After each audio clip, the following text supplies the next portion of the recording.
പ്രവർത്തകൻ ഗ്രൂവാസു ജയിൽ മോചിതനായി ജയിലിൽ നിന്ന് പുറത്തിറങ്ങുന്ന തത്സമയ ദൃശ്യങ്ങളാണ് പ്രേക്ഷകർ കാണുന്നത്. ഒന്നരം ജയിലിൽ കിടന്ന ഗ്രൂവാസു ജയിൽ മോചിതനായി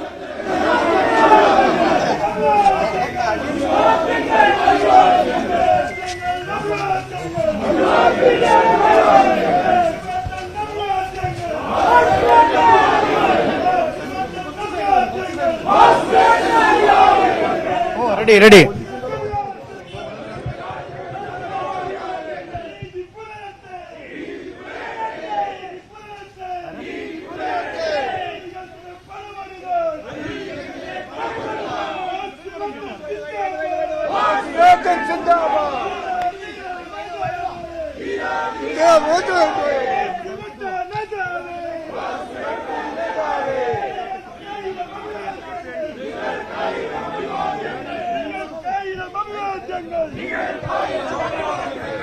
മനുഷ്യാവകാശ പ്രവർത്തകൻ ഗ്രൂവാസുവിനെ കോടതി വെറുതെ വിട്ടിരുന്നു. അല്പസമയം മുൻപ് അതിനുശേഷം അദ്ദേഹം ഇപ്പോൾ ജയിൽ മോചിതനായി പുറത്തേക്ക് എത്തിയിരിക്കുകയാണ്. MS അനീഷ് കുമാർ വിശദാംശങ്ങൾ പങ്കുവയ്ക്കും. അനീഷ, നിരവധി പ്രവർത്തകരെ നമുക്ക് കാണാം. വലിയ അഭിവാദ്യങ്ങൾ അർപ്പിച്ചുകൊണ്ട് അദ്ദേഹം പുറത്തിറങ്ങിയിരിക്കുകയാണ്. മുദ്രാവാക്യം വിളികളോടുകൂടിയാണ് ഗ്രൂവാസുവിനെ സ്വീകരിക്കുന്നത്.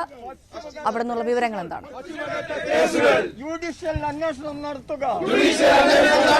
പശ്ചിമഘട്ട കേസുകളിൽ ജുഡീഷ്യൽ അന്വേഷണം നടത്തുക. ഇൻക്ലാബ് സിന്ദാബാദ്.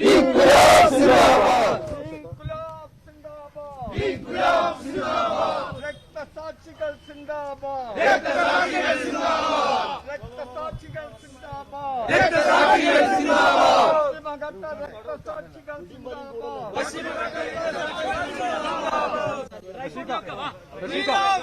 പോരാളി വീര വീര പോരാളി വീര വീര പോരാളി ഞങ്ങളുടെ പ്രിയ ട്രൈപോഡ്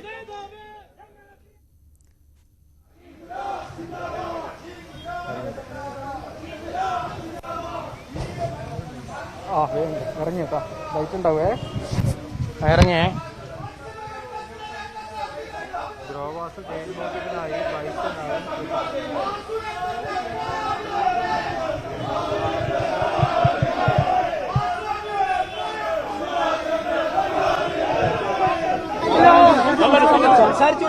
ബൈക്ക് വെച്ചേക്കാം. വ്യാജ ഏറ്റുമുട്ടൽ കൊലയാളികളെ ശിക്ഷിക്കുക. റെഡി ആട്ടോ. ഇതുകൂടി ഒന്ന് നിങ്ങൾ പിറകോട്ട് ഒന്നെല്ലാരും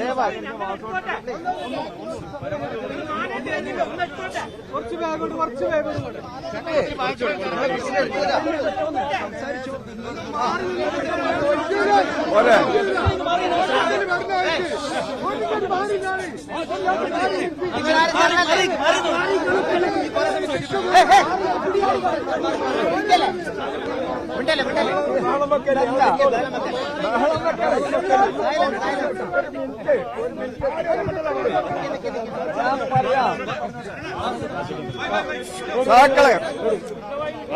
ഞാൻ സംസാരിക്കട്ടെ. സാക്കളെ ഒരു നമ്മുടെ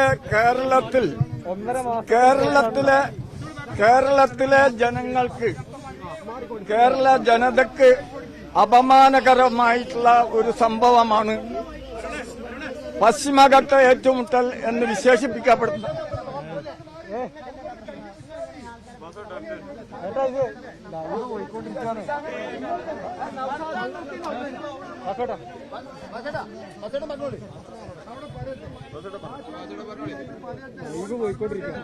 വ്യാജ ഏറ്റുമുട്ടൽ കൊലപാതകം പശ്ചിമഘട്ട മേഖലയിൽ നടന്ന 8 മനുഷ്യരെ കാട്ടുമുയലിനെ വെടിവെച്ചിട്ട മാതിരിയാണ് വെടിവെച്ചിട്ടത്. നമ്മുടെ കമ്മ്യൂണിസ്റ്റ് ഗവൺമെന്റാണ് വെടിവെച്ചിട്ടത്. ആ വിപ്ലവത്തിനെ സംബന്ധിച്ച് നിരന്തരം പറഞ്ഞുകൊണ്ടിരിക്കുന്ന, ചേഗുവേരയുടെ കൊടി ഉയർത്തിപ്പിടിച്ചുകൊണ്ടിരിക്കുന്ന മാർക്സിസ്റ്റ് ഗവൺമെന്റ്, പിണറായി ഗവൺമെന്റാണ് അത് ചെയ്തത്. 7 കൊല്ലം ആ സംഭവത്തിനെ തമസ്കരിക്കാൻ അവർക്ക് കഴിഞ്ഞു, അവരുടെ ശക്തിയുണ്ട്. ആ തമസ്കരണത്തിനെതിരെ ഒരു പ്രകാശരശ്മി തന്നെങ്കിലും പ്രകടിപ്പിക്കാൻ വേണ്ടി, ഒരു മെഴുത്തിരി തന്നെങ്കിലും ആ ഇരുട്ടിനെതിരെ കൊളുത്തിവെക്കാൻ വേണ്ടിയാണ് ഞാൻ ഈ കാര്യത്തിൽ ഈ വയസ്സുകാലത്ത് ഈ ജയിലിൽ ഇത്രയും ദിവസം കഴിഞ്ഞത് എന്ന് നിങ്ങൾ റിപ്പോർട്ട് ചെയ്തിട്ടുണ്ട്. അതിന് ആദ്യമായിട്ട് നമ്മുടെ മാധ്യമ പ്രവർത്തകരെ, നമ്മുടെ ചാനൽ പ്രവർത്തകരെ, അവരുടെ പ്രിയപ്പെട്ട യുവാക്കളെ ഞാൻ ആദ്യമായി തന്നെ എൻ്റെ സന്ദേശം,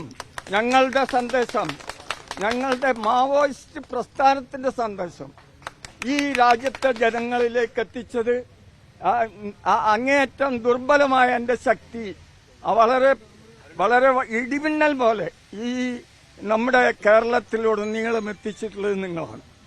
നിങ്ങൾക്ക് ആദ്യമായി ഞാൻ അഭിവാദ്യം ചെയ്യാണ്.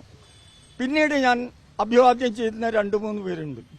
ഒന്ന് നമ്മുടെ പ്രിയപ്പെട്ട രമ, അവരാണ് ആദ്യമായി എനിക്ക് പിന്തുണ പ്രഖ്യാപിച്ചുകൊണ്ട് ഈ ജയിലിൽ വന്നതും അങ്ങേയറ്റം ഒരു ഒരു ഒരു ഒരു സ്പിരിറ്റ് എനിക്ക് നൽകിയിട്ടുള്ളത് അവരാണ്. അവരെ സംബന്ധിച്ച് നിങ്ങൾക്കറിയാം, അവരുടെ ഭർത്താവ് എങ്ങനെയാ മരിച്ചതെന്ന് നിങ്ങൾക്കറിയാം. അത്ര ചെറുപ്പത്തിൽ അവർ വിധവയായി. അതിന്റെ കാരണക്കാരാരാണെന്ന് നിങ്ങൾക്കറിയാം. ഒരു പ്രസംഗം ചെയ്യാനല്ല ഞാനിവിടെ നിൽക്കുന്നത്. വളരെ ശ്വാസം മുട്ടലും മറ്റ് പ്രശ്നങ്ങളെല്ലാം ഉണ്ടായിട്ടും നിങ്ങളോട് 2 വാക്ക് ഈ സന്ദർഭത്തിൽ പറയാൻ ഞാൻ ബാധ്യസ്ഥരായതുകൊണ്ട് ഞാൻ പറയാണ്.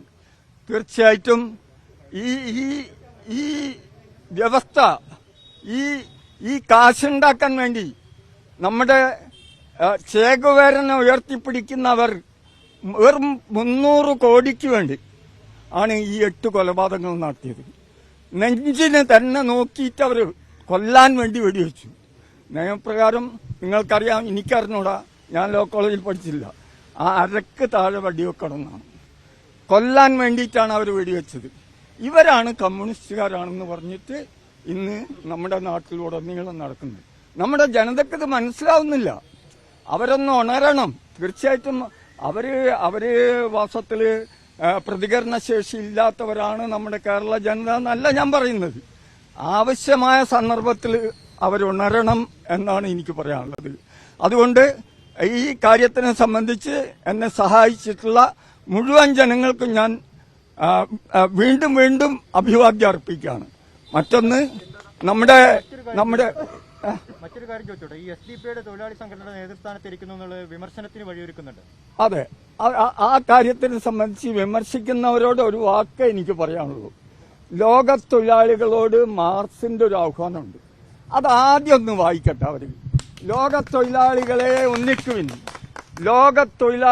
ഒന്നിക്കുവൻ, നിങ്ങൾക്ക് നഷ്ടപ്പെടാനുള്ളത് കൈച്ചങ്ങല മാത്രം, നിങ്ങൾക്ക് കിട്ടാനുള്ളതോ ലോകം മുഴുവൻ. കമ്മ്യൂണിസ്റ്റ് മാനിഫെസ്റ്റോന്റെ ആദ്യ 2 വരികളാണ്.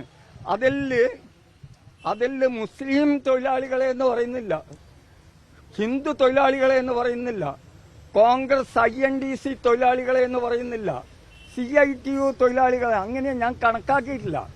നിങ്ങൾക്ക് ഇതിന്റെ പ്രവർത്തനം മുഴുവൻ നോക്കാം. ഗ്രോ യൂണിയനിൽ BJP-ക്കാര്, കമ്മ്യൂണിസ്റ്റുകാര്, കോൺഗ്രസുകാര് ഇവരെല്ലാം സ്വന്തം നിലക്ക് ഗ്രോ യൂണിയൻ ഉണ്ടാക്കിയിട്ടാണ് ഇനി അതിലേക്ക് വിളിച്ചത്. അവസാന നിമിഷം വരെ ആ BJP ആദർശത്തിൽ വിശ്വസിച്ചിരുന്ന തൊഴിലാളികൾ ഇതിന്റെ കൂടെ അവസാനം വരെ നിന്നിരുന്നു എന്ന കാര്യം നിങ്ങളൊന്ന് അവിടെ മാവൂരിൽ അന്വേഷിച്ച് നോക്കി. അപ്പൊ ആ കാര്യത്തിനെ സംബന്ധിച്ച് വളരെയധികം എനിക്ക് പറയാനുണ്ട്. താത്വികമായിട്ട് പറയാൻ ഞാൻ തയ്യാറാണ്. ഞാൻ കമ്മ്യൂണിസ്റ്റ് സർക്കാരാണല്ലോ സംസ്ഥാനം ഭരിക്കുന്നത്. അതെ, കമ്മ്യൂണിസ്റ്റ് നിങ്ങൾ ആലോചിച്ച് നോക്കി. റിവിഷനിസം എന്ന് പറഞ്ഞാൽ ഫാസിസാണെന്ന് മഹാനായ ലെവിന പറഞ്ഞത്. റിവിഷനിസം എന്ന് പറഞ്ഞാൽ ഫാസിസാണ്. ഈ റിവിഷനിസ്റ്റുകളുടെയും ഫാസിസ്റ്റുകളായിട്ടുള്ള റിവിഷനിസ്റ്റുകളുടെയും ആ സംഘപരിവാർ എന്ന ഫാസിസ്റ്റുകളുടെയും പ്രവൃത്തി, കൂട്ടായ പ്രവൃത്തി. ഒരു തൊഴിൽ കാശ് കൊടുക്കുന്നു, മറ്റൊരത് വാങ്ങി നക്കുന്നു. അങ്ങനെയുള്ള അവരുടെ കൂട്ടായ പ്രവർത്തനമാണ് ഈ 8 കൊലപാതകങ്ങൾ. അതുകൊണ്ടാണ് അത് തമസ്കരിക്കപ്പെട്ടത്. ഇപ്പോഴും പക്ഷെ നിങ്ങളെല്ലാവരും അത് ഞാനൊരു മെഴുത്തിരിയാണ് കത്തിച്ചത്, നിങ്ങളത് പെട്രോൾ മാക്സോ അതിൽ നിന്നും ശക്തമായ പ്രകാശമാക്കി മാറ്റിയിരിക്കുന്നു. അത് പിണറായി വിജയൻ കമ്മ്യൂണിസ്റ്റ് മുഖ്യമന്ത്രിയാണല്ലോ. എനിക്ക് ആവശ്യം രണ്ടാവശ്യമാണ് ഞാൻ ഉന്നയിക്കുന്നത്. അതായത് ഇതിനെ ഈ കൊലപാതകത്തിനെ സംബന്ധിച്ച് ഒരു ജുഡീഷ്യൽ അന്വേഷണം നടത്തണം. ഈ കൊലയാളികളെ ശിക്ഷിക്കണം. അതാരായാലും ശരി അവരെ ശിക്ഷിക്കണം. ഈ സഹവർഗീസിനെ സംബന്ധിച്ച് നിങ്ങൾക്കറിയാം, വർഗീസിനെ കൊലയാളികളെ ശിക്ഷിക്കാൻ വേണ്ടി ഞങ്ങൾ അഹോരാത്രം പണിയെടുത്തതെന്ന് നിങ്ങൾക്കറിയാം. അവരെ ശിക്ഷിച്ചു, ജീവപര്യന്തം ശിക്ഷിച്ചു. അവരെ 2 കൊല്ലം കഴിഞ്ഞ് വിട്ടു. പക്ഷെ 2 ദിവസം കഴിഞ്ഞ് വിട്ടാൽ എനിക്ക് പ്രശ്നമില്ല. എന്തുകൊണ്ടെന്ന് വെച്ചാൽ അവർ കൊലയാളികളാണെന്ന് സ്ഥാപിക്കലാണ് പ്രശ്നം. ഈ ജനത അവരെ മനസ്സിലാക്കലാണ് പ്രശ്നം. അതെ, പ്രതിഷേധമായിട്ട് തീർച്ചയായിട്ടും ഞാൻ ഇപ്പൊ 94 വയസ്സായി. 100 വയസ്സ് വരെ ജീവിച്ചിരിക്കുന്നു വെച്ചാലും ഞാനിത് മുദ്രാവാക്യം വിളിച്ചുകൊണ്ടിരിക്കും. ഈ മുദ്രാവാക്യം, അതായത് ഈ രാജ്യത്തെ വിമോചനത്തിനെ സംബന്ധിച്ച മുദ്രാവാക്യം. ഈ രാജ്യത്തെ ജനങ്ങള്, നമ്മുടെ കുഞ്ഞുങ്ങൾ, 3000 കുഞ്ഞുങ്ങൾ പോഷകാഹാരക്കുറവ് കൊണ്ട് മരിച്ചു വീഴുന്നിടത്തോളം കാലം, ഈ രാജ്യത്തെ ജനങ്ങൾ 70% ദാരിദ്ര്യത്തിലേക്ക് ജീവിച്ചിരിക്കുന്നിടത്തോളം കാലം, മോദിന്റെ അവകാശവാദമൊക്കെ നിങ്ങൾക്ക് അറിയാലോ. സൂപ്പർ പവർ എന്നും മറ്റേ അതിന്റെയൊക്കെ ഉള്ളു കൊള്ളയാക്കാൻ ഞാൻ ഇപ്പൊ ഇവിടെ ഒന്നും നിൽക്കുന്നില്ല. അതിനൊക്കെ എത്ര വൃത്തികെട്ട വാക്കുകളാണ് അതെന്ന് യഥാർത്ഥത്തിൽ ഇന്ത്യൻ സാമ്പദ് വ്യവസ്ഥയെ സംബന്ധിച്ചും മറ്റ് രാജ്യങ്ങളുടെ സമ്പദ് വ്യവസ്ഥയെ സംബന്ധിച്ചും അതിന്റെ GDP സംബന്ധിച്ചും നിങ്ങൾ പഠിക്കും. പണത്തിന് വേണ്ടി ആളുകളെ കൊന്നുതള്ളി എന്ന് പറഞ്ഞല്ലോ. കമ്മ്യൂണിസ്റ്റ് സർക്കാർ ഭരിക്കുന്ന ഒരു നാട്ടിൽ അങ്ങനെയൊക്കെ നടക്കൂ? അതെ, അത് തന്നെയാണ് ഞാൻ പറയുന്നത്. ഒരു രാജ്യത്ത് വിവിധ രാജ്യങ്ങളിൽ വിപ്ലവകാരികൾ വെടികൊണ്ട്, ലാറ്റിൻ അമേരിക്കൻ രാജ്യങ്ങളിലുടനീളം, ഈ യൂറോപ്പില് വാസത്തില് പിന്നെ 1920 മുതൽ 1916 റഷ്യൻ വിപ്ലവത്തിന്റെ മുന്നേ തന്നെ ജർമ്മനിയിലും ഫ്രാൻസിലും ഇറ്റലിയിലും ഒക്കെ കമ്മ്യൂണിസ്റ്റ് പാർട്ടി ഉണ്ട് അധികാരത്തിലെത്തുന്നത്. അവരൊക്കെ എത്തിയപ്പം ഈ ബൂർഷാ പാത, ഈ റിവിഷനിസ്റ്റ് പാതനെ സംബന്ധിച്ച് മാർക്സിസ്റ്റ് ആചാര്യന്മാർ ആവശ്യമായത്ര പറഞ്ഞില്ലേ? അവർ ഫാസിസ്റ്റ് ആവുമെന്ന് പറഞ്ഞില്ലേ? അത് ഇന്നോ ഒന്നല്ലേ പറഞ്ഞാണോ? സഖാവിൽ ഇനിയും ജീവിച്ചിരുന്ന എത്ര കൊല്ലം മുന്നെയാണ്? അവര് വളരെ കൃത്യമായിട്ട് 100 കൊല്ലം മുമ്പ് തന്നെ പറഞ്ഞു. ഇവരെ സംബന്ധിച്ച് റിവിഷനിസ്റ്റ് എന്ന് പറഞ്ഞ ഫാസിസം വളരെ ചുരുങ്ങിയ വാക്കിലാണ് പറഞ്ഞത്. അത് ആ ഫാസിസം അവര് ഈ രാജ്യത്ത് വളരെ പബ്ലിക്കായിട്ട് നടപ്പിലാക്കുന്ന സമയത്താണ് നമ്മുടെ ജനത ഉറങ്ങി നിൽക്കുന്നതും അവരെ സംബന്ധിച്ച് വീണ്ടും അധികാരത്തിലേക്ക് കൊണ്ടുവരും. എന്തുകൊണ്ടാണ് ജാമ്യം എടുക്കുന്നില്ല എന്ന് ഞാൻ തീരുമാനിച്ചതിന്റെ പ്രധാന കാരണം ഈ പ്രശ്നം രാജ്യത്തിന്റെ മുന്നിലേക്ക് കൊണ്ടുവരണം എന്നുള്ള ആഗ്രഹം കൊണ്ടാണ്. അതായത് ഈ 8 പേരെ കൊന്നതിനെ തമസ്കരിക്കാൻ ഇവിടുത്തെ യാഥാസ്ഥിക വിഭാഗത്തിന്, റിവിഷനിസ്റ്റ് ഫാസിസ്റ്റുകൾക്ക് എല്ലാം കഴിഞ്ഞിട്ടുണ്ട്. അതുപോരാ, അത് ജനങ്ങളുടെ മുന്നിലേക്ക് കൊണ്ടുവരണം. അജിത മരിച്ചു കിടക്കുന്ന ബോഡി കണ്ടവനാണ് ഞാൻ. മോർച്ചറിയിൽ ആ കുട്ടി കിടക്കുന്നത് ഞാൻ കണ്ടിട്ടുണ്ട്. ആ കിടപ്പ് ഞാൻ കണ്ടിട്ടുണ്ട്. വളരെ ശാന്തമായി ഈ രാജ്യത്തെ ജനങ്ങളുടെ കൊടും ദുരിതങ്ങൾക്കെതിരെ ഇറങ്ങിയതാണ് ആ കുട്ടി. അവര് നല്ല 1-ാം തരം വക്കീലായിരുന്നു. നിങ്ങൾക്കറിയാം, നിങ്ങൾ പത്രത്തിൽ എഴുതിയിട്ടുണ്ട്. അവർ മദ്രാസ് ഹൈക്കോടതിയിൽ പ്രാക്ടീസ് ചെയ്തിരുന്നു, കീഴ്ക്കോടതിയിൽ പ്രാക്ടീസ് ചെയ്തിരുന്നു. അവർ കിടക്കുന്നത് ഞാൻ കണ്ടിട്ടുണ്ട്. അപ്പം അത്തരമൊരു കാര്യം കുപ്പു ദേവരാജന്റെ ബോഡിയും ഞാൻ കണ്ടിട്ട് അന്ന് തന്നെ. ഇവരെ 8 പേരുടെ ബോഡിയും ഞാൻ അവിടെ തൃശ്ശൂരിലായാലും പാലക്കാട്ടായാലും എവിടെ എല്ലാം ഈ സഹാക്കൾ വെടിവെക്കപ്പെട്ടിട്ടുണ്ടോ അവിടെയൊക്കെ ഞാൻ പോവുകയും ആ ബോഡി കാണുകയും ചെയ്തിട്ടുണ്ട്. ഈ കേസിൽ 20 പേരുണ്ടായിരുന്നു. 17 പേരെ നേരത്തെ വെറുതെ വിട്ട് 2 പേര് പിഴ അടച്ചിട്ട് കേസിൽ നിന്ന് ഒഴിവാകുകയും ചെയ്തു. താങ്കളുടെ അത്രയും ആത്മാർത്ഥത ഉൾപ്പെട്ട ഇത് ആത്മാർത്ഥതന്റെ പ്രശ്നമല്ല. എന്താണെന്ന് വെച്ചാല് അവർക്ക് ഇന്ത്യതായിട്ടുള്ള പ്രശ്നത്തിൽ വരാവുന്നിടത്തോളം അവർ വന്നല്ലോ. തീരെ ഉറങ്ങിക്കിടക്കുന്നവരുടെ കാര്യം എന്തുകൊണ്ട് നിങ്ങൾ പറയുന്നില്ല? യഥാർത്ഥത്തിൽ ആ വന്നവരെ സംബന്ധിച്ച് അവര് 100 അല്ല 70 എന്ന് ഞാൻ എന്തിനു പരിഗണിക്കണം? ഞാൻ അവരുന്നയിച്ച പ്രശ്നം അവര് കോടതിയിൽ പിന്നെ അവരുടെ കുഞ്ഞുങ്ങൾക്ക് വേണ്ടിയിട്ട് അധ്വാനിക്കേണ്ട സമയത്ത് എനിക്ക് കുഞ്ഞുങ്ങളില്ല പട്ടിണി എടുക്കാൻ, അവർക്ക് കുഞ്ഞുങ്ങളുണ്ടല്ലോ പട്ടിണി എടുക്കണം. അവര് ആ ഒരു പ്രത്യേക പീരീഡിൽ അവർ പിൻവാങ്ങി. പക്ഷെ അവര് മുന്നോട്ട് വരും എന്നുള്ള കാര്യത്തിൽ എനിക്ക് യാതൊരു സംശയമില്ല. മാവോയിസ്റ്റ് എന്ന് പറയാൻ മടിയുള്ള ഈ കാലഘട്ടത്തിൽ ആ രക്തസാക്ഷികൾക്ക് മുദ്രാവാക്യം വിളിച്ച് അവരിന്റെ കൂടെ ജയിൽ വരെ വന്നല്ലോ. അതിനെ സംബന്ധിച്ച് എന്താ നിങ്ങൾ കണക്കാക്കാത്തത്? മനുഷ്യാവകാശ പ്രവർത്തകൻ ഗ്രോ വാസുവിനെ കോടതി വെറുതെ വിട്ടിരുന്നു. അതിനെ തുടർന്ന് അദ്ദേഹം ജയിൽ മോചിതനായി ജയിലിന് പുറത്തേക്ക് വന്നിരിക്കുകയാണ്. മാവോയിസ്റ്റുകൾ വെടിയേറ്റ് മരിച്ച സംഭവവുമായി ബന്ധപ്പെട്ട് കോഴിക്കോട് മെഡിക്കൽ കോളേജ് മോർച്ചറി പരിസരത്ത് പ്രകടനം നടത്തുകയും മുദ്രാവാക്യം വിളിക്കുകയും ചെയ്ത കേസിലാണ് ഗ്രോ വാസു ജയിലിലായിരുന്നത്. കുന്നമംഗലം 1ാം ക്ലാസ് മജിസ്ട്രേറ്റ് കോടതിയുടേതായിരുന്നു ഉത്തരവ്. കഴിഞ്ഞ 1.5 മാസമായി അദ്ദേഹം ജയിലിലായിരുന്നു. പ്രവർത്തിക്കുന്നുണ്ട്. അതൊരു മുസ്ലിം കമ്മ്യൂണിറ്റിയിലുള്ള യൂണിയനാണ്. ഞാൻ പറഞ്ഞല്ലോ, ലെനിൻ പറഞ്ഞത്, മാർക്സ് പറഞ്ഞതൊക്കെ ഞാൻ പറഞ്ഞു. നിങ്ങൾ തമ്മിലടിക്കരുത്. എന്താണെന്ന് വെച്ചാൽ നമ്മളെ അടുപ്പിച്ചിട്ടാണ് ശത്രു വാസ്തവത്തിൽ ഇത്രയും വിജയം നേടിയിരിക്കുന്നത്. നമ്മൾക്ക് പക്വതയില്ല. നമ്മൾ വളച്ചാൽ വളയണം, വളച്ചാൽ പൊട്ടരുത്. ഈ കാര്യം നല്ല സഹിഷ്ണുതയും ക്ഷമയും ഈ നമ്മുടെ മാവോയിസ്റ്റ് കുട്ടികളും ഈ യൂണിയനും തീർച്ചയായിട്ടും അവരൊക്കെ ആശയങ്ങൾ വെച്ചിട്ട് നമ്മൾ വിവിധ ആശയങ്ങളുള്ള കുറെ ആൾക്കാരെ ഉൾക്കൊള്ളുന്നില്ലെങ്കിൽ ചങ്ങാതിമാരെ, ഞാൻ നിങ്ങളോട് ചോദിക്കുന്നു, നിങ്ങൾ എന്ത് ചെയ്യും?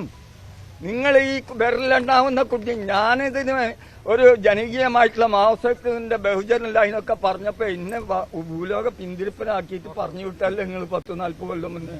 ഞാൻ ആത്മഹത്യ ചെയ്തിട്ടില്ല എന്ന് മാത്രമേ ഉള്ളൂ. ദയവ് ചെയ്ത് നിങ്ങൾ ഇനി തന്നെങ്കിലും ഒന്ന് അടങ്ങി ഒന്ന് വളച്ചാൽ വളയട്ടെ.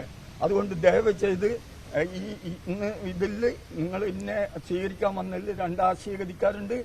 ദയവ് ചെയ്ത് എനിക്ക് വേണ്ടി, ഈ രക്തസാക്ഷികൾക്ക് വേണ്ടി നിങ്ങൾ ഒന്നിച്ച് നിൽക്കണം, ഒന്നിച്ച് മുദ്രാവാക്യം വിളിക്കണം. രക്തസാക്ഷികൾക്ക് വേണ്ടി ആ ഏറ്റുമുട്ടൽ കൊല എന്ന് പറഞ്ഞിട്ടുള്ള ആ വ്യാജ ഏറ്റുമുട്ടൽ കൊലയാളികളെ ശിക്ഷിക്കാൻ വേണ്ടി, അതിനെ വാസ്തവത്തിൽ ഒരു ജുഡീഷ്യൽ അന്വേഷണം നടത്താൻ വേണ്ടി സാക്കളെ നമ്മൾ ഒന്നിച്ച് നിൽക്കണം എന്ന് വിനയപൂർവ്വം ഞാൻ നിങ്ങളോട് അഭ്യർത്ഥിക്കും.